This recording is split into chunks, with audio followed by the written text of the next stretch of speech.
Hey, what's up? This is Ricardo at Parts People, and in this video, we'll outline the steps for completing a part replacement on your Dell PC.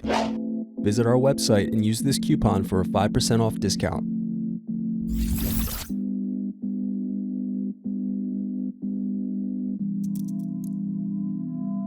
Unscrew and remove bottom base.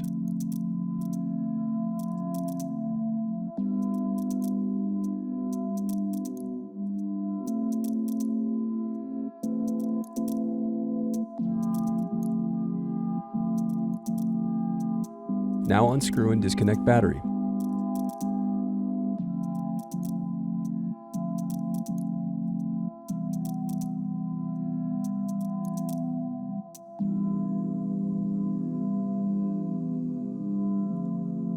Next, unscrew and disconnect touchpad.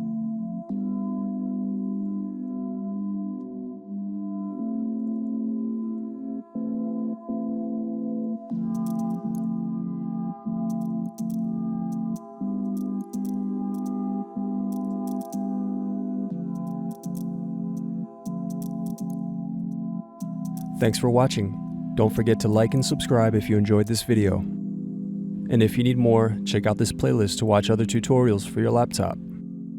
You can also click here to find parts for your laptop at partspeople.com.